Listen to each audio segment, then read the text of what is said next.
आज जब मैं बुंदेलखंड आता हूं और बुंदेलखंड की प्रगति को देखता हूं, अंतःकरण से प्रसन्नता की अनुभूति होती है।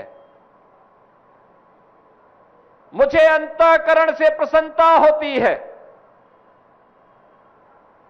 मुझे याद है, आज से 9-9.5 वर्ष पहले जब मैं पहली बार बुंदेलखंड आया था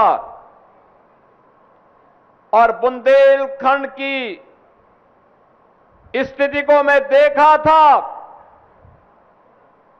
मुख्यमंत्री बनने के बाद आदरणीय प्रधानमंत्री जी ने भी मुझे कहा था कि आप जब बुंदेलखंड के दौरे पे जाएंगे तो पहला दौरा प्रयास होना चाहिए कि बुंदेलखंड का हो और बुंदेलखंड के लिए कुछ किया जाना चाहिए। बहनों और भाइयों, तब मैं सोचता था क्या होगा, क्योंकि बुंदेलखंड के पीछे यहां का पिछड़ापन यहां के पलायन का कारण बना था। यहां के नाम पर पिछड़ापन इसका पर्याय था। पलायन और प्यास बुंदेलखंड की पहचान बन गई थी। बुंदेलखंड में कहीं भूमाफिया, कहीं खनन माफिया, कहीं लैंड माफिया, कहीं सैंड माफिया, कहीं वन माफिया और कहीं पर डकैतों का आतंक इस कदर साया हुआ था कि किसान भी अपने खेत में जाने से डरता था।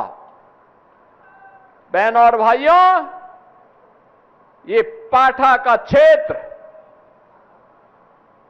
डकैतों के फिरौती और वसूली का माध्यम बन गया था।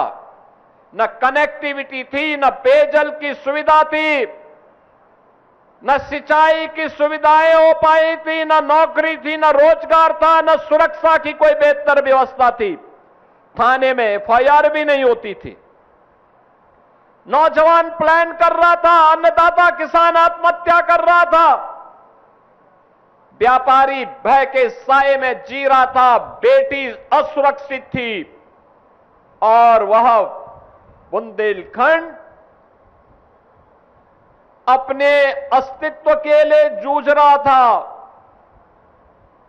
बहनों और भाइयों, प्रधानमंत्री मोदी जी के देश के बागडोर संभालने के बाद आशा की किरण जगी और जब प्रधानमंत्री मोदी जी के आह्वान पर बुंदेलखंड वासियों ने, प्रदेश वासियों ने 2017 में उत्तर प्रदेश में डबल इंजन की सरकार बनाई, आज मुझे आकर के अच्छा लगता है। अब बुंदेलखंड बेहतरीन कनेक्टिविटी से जुड़ा हुआ है। पेयजल की सुविधा तैयार हो रही है। हर खेत को पानी की सुविधा प्रदान करने की कार्रवाई आगे बढ़ रही है। अब जब सरकारी नौकरी के विज्ञापन निकलते हैं और फिर नियुक्ति की प्रक्रिया पूरी होती है तो नियुक्ति पत्र वितरण करते समय मैं देखता हूं कि हमारे बांदा के नौजवान भी नियुक्ति पत्र प्राप्त करते हैं।